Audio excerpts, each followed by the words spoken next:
mayam ay ngasi kainom daijage mapuroiba leijadrabe dukhabi oihoraba nupisingdako nupisingna yam toina hayeba nangi dress to masu yakmaline nangi dress to adu tawmaline yam toina haidiba sigi wahaijeko ai sije yam khamjaningeba magi mapuroiba leijadrabe di magi dress adu hana leijarimiba firon mayam do loina mo huntokadabra mai thadokadabra adu ai yam khamjaningeba aigi ipuroiba leijre aidana dress ahanba loina mo silaga mo shetkadabra ba ai si yam khamjaningeba adegi nupisingsinako mapuroiba leijadrabe matungda nupido hingba ngamnabagidamukta sujaba nomjaba kha tawjabase madi mapuroiba leijadraga adu tawini ada tawini magi mapuroiba leijra haidana lehoriba masajingdo yu oidabraba mana sujaba nomjaba chapa matamda adumaina ngangnabagi mukhutta thongna hapiyoba angonda nang adu surido yamna phare nang nachasingdo yokpa ngamnaba haibiyoba adugi mukhutta ko maya nupa atana ngangna deba masigi waide nupisingina na yam doina haiba mapuroiba leijadraga aduda chale adu tawri ada tawri dress adu set kare adu tawre dress na miyoibagi wakhal lepa nateba magi seliba dress angang oisanu anga hangkapan oisanu mana seliba dress na magi wakhale padaba nateba leijadrabe dress ko hanagi leijarimiba dress ko setadana ipuroiba leidrana nauna mana langgadaba si mayamda ai haigeba adegidi mana hingnabagidamata sujaba nomjaba kharadusune mayamna paktokpiba adu tawrena adu tawbigano khabi oihorba nupisingbu magi hingnabagi thawna hapiyu mana sujariba nomjariba kharado adudani hingbagi nang adu phai tawsalu adu tawna haibiyoba adu omnate makoi nupisingbu thi warimse thonganga doineba aduga nupisina masu mapuroiba kainaningba nupi kanabu leibageba masu mapuroiba kainabagi thamoida maichakto kalai mathaksida koi nupisingina mu magi hingba ngamdanabagi amusung haibirine badumaina adu tawbigano ai miyamda haijage masi adumaina haibagi mukhutta ko thawna hapiyo mahasumneba bachado semba ngamnabagi honarbadoineba aduna thawna hapiyo miyam aisi haijage ahanba muktada yengbiriba amasung tabiriba nungsijaraba chilinau che chalima pabung sing marup sing oja sing mayam pumnamakpu ai dayanan laisramna Prabhu Jesu Christa gi Kanbiba Mapugi sengthoiraba minglenda ikai kumnajari yengbiriba amasung tabiriba adom fattabadagi ana ayektagi manung matam chadana setna khainagadawbadagi Prabhu Jesu Christa Kanbibagi mapuna adombu kanbiba oisanu amen mayam video se aina Facebook ta thengnajabani video se aina tajaba matamda suki matik nungsiba faujai amasung iche kawgadawbra ichan kawgadawbra sister asina phongdok piriba wahai asi asuki matik chumkhraba wahaini mayam mapuroiba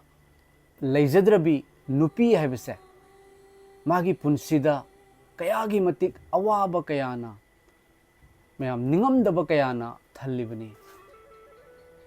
nupi oibigi punsi se yamna nobani mayam mayumda leiringai matamda mama mapagi manakta leiringai matamda mama mapaduna haribi nupi masadugi athoibani mama mapadugi marum thuppaga leijabani ado luhonglaba matungda mayum thadoktuna nupa mayumda laaba matungda magi nupaduna magi athoibani magi nupado yengaga ma hingjaribani adubu laibak thibadagi karigumba magi nupado leikidaba matamda magi nupidugi punsi kari oiribano buko mayam hairibase masada panbasingnadi yam fazana khangamgani mapuroiba haibasidi mate manaw haibase amana amagi mateng oinaraga chatlibani magi machasing yoibani adubu khwaidagi chawba mateng oiramba mapuroibana leigitaba matamda machasinggi responsibility amasung nupi magi punsi hingnabagi damakta magi mathakta loina nupidugi mathakta apuroiba leijidrabi nupidugi mathakta lakpani aduda hingdabadi yade mayam macha masu thaktabadi yade aduga miyoiba ikhoida adum emotional oiraga ꯑꯩꯈꯣꯏꯗ ꯄꯣꯠꯂꯨꯝ ꯑꯣꯏꯔꯒ ꯅꯠꯇ꯭ꯔꯒꯁꯨ ꯑꯗꯨꯝ ꯅꯨꯡꯉꯥꯏꯇꯅ ꯅꯤꯡꯉꯝꯗꯅ ꯑꯗꯨꯝ ꯂꯩꯕ ꯇꯥꯔꯒꯗꯤ ꯃꯤꯑꯣꯏꯕ ꯑꯩꯈꯣꯏꯁꯦ hingningdaba haibado hingningngaktaba haibado oirakaniba maramdi as ai puroiba leitre ai kamai hingdoino ai karamna ai leidoino karamna ichasing thaktoino haina khallaga natragasu thamoi wana leiba taragadi maduna mang thaba ngamoiba ko mem aduna awaba oirakani machasing yokpa ngamoi aduga tonganba brain da pressure oirakani aduda tebang panbada leiba matamda haraubusu nungaibusu mathau tai mayam natra awaba wakanda dum khallagadi miyebegi punsi se obi yade aduna ngayaksu haraubagi mathau tai ngayaksu nungaibagi mathau tai magi mapuroiba leitre haise mapuroiba leikidre haise nupidugi maral lawa nate ko mayam nupidugi maral nate ba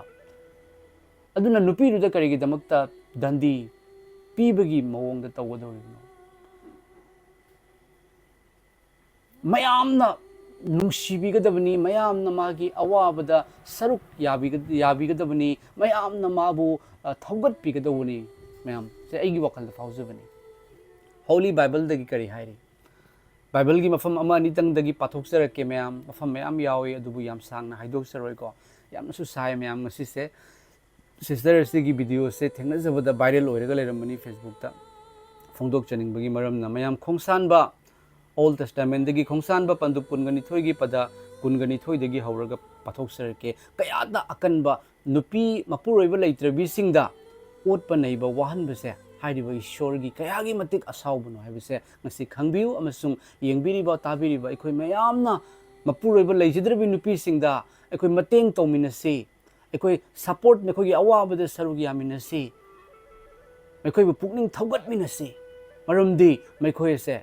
mapuroiba leitrabi nupi singna hotna jaraga hingjaribodo hariba ishor mahakna ui amasung ishor mahakna yam nungsibi habise ekhoi khangminasi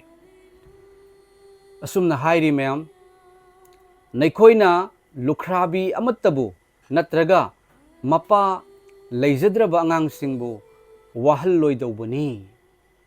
lukhrabi mapuroiba leijadrabado amattabu leijadrabido mapuroiba leijadrabido natraga mapa leijadraba angang singbu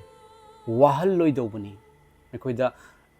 emotional blackmail natraga mekoida ngangbiba chaibiba karem kathai nabiba mekoigi thamoi handhanaba wakhal tawroi khalloidobani plus ngangoidobani haibani mem adugi makhada sumna hairi nahakna karigumba mawongda mekoibu wahallabadi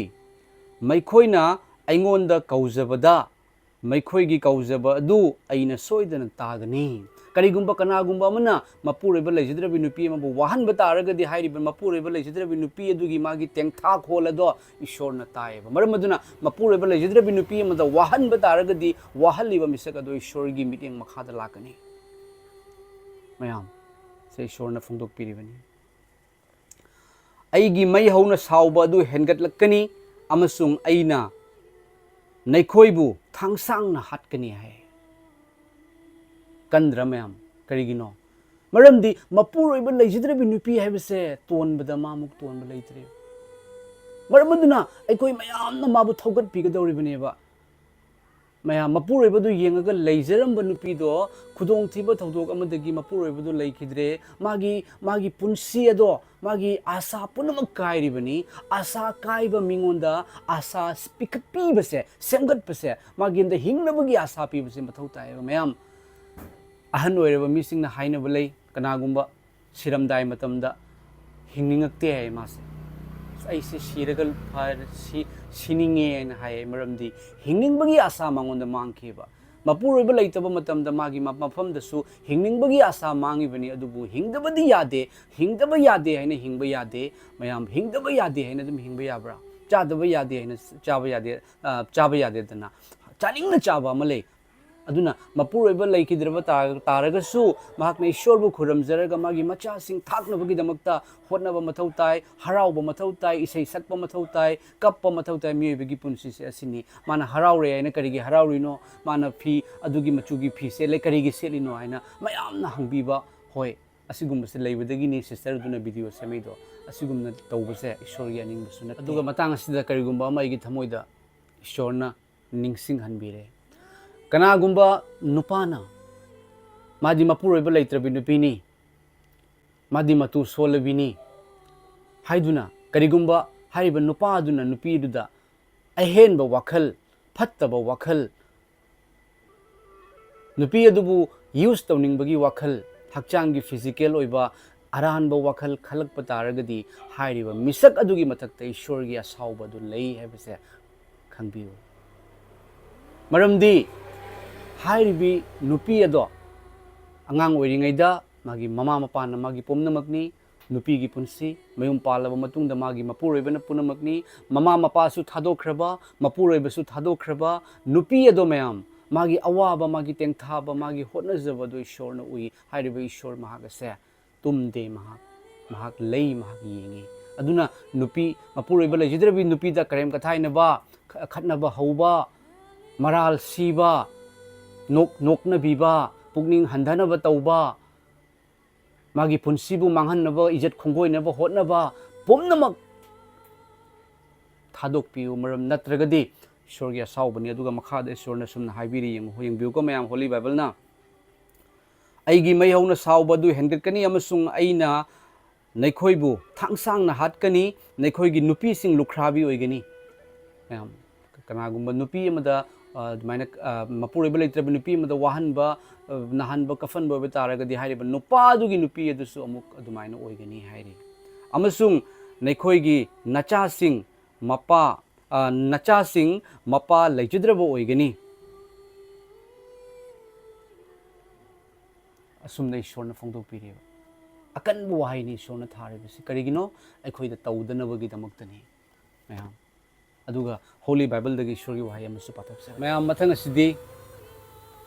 Holi Bible की new testament दगी फोंदोकसरके अहानबैना फोंदोकसक्रिबदु old testament दगिनी मथंग असि new testament दगी फोंदोकसगे Bible की verse अनी खक्तंग पुथोकसबनी याम सांगगदी याम सांगिनी को मयाम Bible की तोंगान तोंगानबा मफमसिंगदसु यावरी अदो सुबनतंगी verse अनी खक्नी old testament दगी अमा new testament दगी अमा ममांगदा पाथोकसग्रिबदु ओल्ड टेस्टामेंट नि होजिक न्यू टेस्टामेंट दगी पाथोकसरके याकूब पंदुप अमगी पदा कुनगतरेता सुमना हाइरी ईश्वर अमसुंग इपागी मांगदा असेंगबा अमसुंग अमकपा लेतबा धर्मदी असिनी ईश्वर अमसुंग इपागी मांगदा असेंगबा अमसुंग अमकपा लेतबा धर्मदी असिनी करम धर्मनो ममा मपा लेजद्रबा सिंगबु अमसुंग लुखराबी सिंगबु मैखोइगी अवा अनंगदा चत्तुना येंगबिबा ममा मपा लेजद्रबा सिंगबु अमसुंग लुखराबी हैबदि मपुरोइबा लेजद्रबा सिंगबु मैखोइगी अवा अनंगदा चत्तुना येंगबा हैबदि मैखोइगी अवाबदा सरुक फंगमिनो हैबा मरमदी ईश्वरना याम नुसी दुगा मखादा अमसुंग ताइबंग पांदगी मसामक मोधंदना ngakjabani taibang panbadagi masamak modhandana ngakjabani mase ishorna amasung ipa ishorna yamna pamjabaduneba haibadi kayagi matik mama mapa lejidrabasing amasung mapuriba lejidrabising bu ishorna kayagi matik nusi aduga mase ishorna khoida takpiriba amasung mase ishorna phungdok hanbiribasi mayam mapuribi lejidrabasing bu lejidribi iche sing itaima sing ima sing bu ngasidigidi ekhoi nungsi chanana ekhoina nungsina tawminasi ima amagumna itaima amagumna aigi hek pukminaba iche amagumna aigi hek pukminabi ichan amagumna ekhoina nungsina mekhoi awana kari kari wari hebdo kari mathau tari hebdo ekhoi yengminasi mateng paminasi awabada saruk phangminasi masini holy bible gi wahai maram masinani bible se pabiu masidagi ishwar gi oiba losing kari tai ishwarna haibadu khangani thagachiri mayam matang asida losinjaregi yamasu sai mayam masise adu aigi thamoida faujarak pa kharadang aina phongdok sabani comment thambiramu mayam aduga mapuroiba lejadrabi iche ichal iteima ima singbu aidayanan laisramgi aigi maikaidagi prabhu jesu gi mingda ikai khumna jabaga loinana प्रभु जीसु Christ की कनबीबा मपू की थौजाल ना अदोम the योमबीबा ओइसनु अवाटपा अमत लैतबो ओइसनु ईश्वर की थौजाल ना मतम चुप्पद लोइना Vivo ओइसनु अदोम वाखल पुकनिंग हंथबिगनु मरमदी अदोम की दमकते ईश्वर लई अदोमबु येंगसिनबीबा इचानुपी हाइना कौबीबा मपू अम लई मरमदुना ईश्वर Larry हैबा काउबीगनु अदोम से ईश्वर की नुंसीबी मचानुपीनी अदुगा अदोमना करिगुंबा कनागुंबगी mama Mopa leijadraba natragasu Mapuroiba leijadrabi kanagumba akoigi chilinaw sing iche ichali ma pabung sing ima singi karigumba problem condition matang matamgi matungina awana tholak pataragadi Kanbiba Mapuda contact tawbiro akoina ngamjaba mateng tawjagani maramdi mase Esorna haibibagi matunginane amasung adom Esorna yam nusi mayam thagachari matang asida lusinjerage adomgi kari wakhalon lei comment thambiramo mayam amasung share tawbi mayam nasu khangba yanubagi damakta ko yokhat minasi anouba male me koi seminasi nungsibada changminasi nungsibase Esorne amen.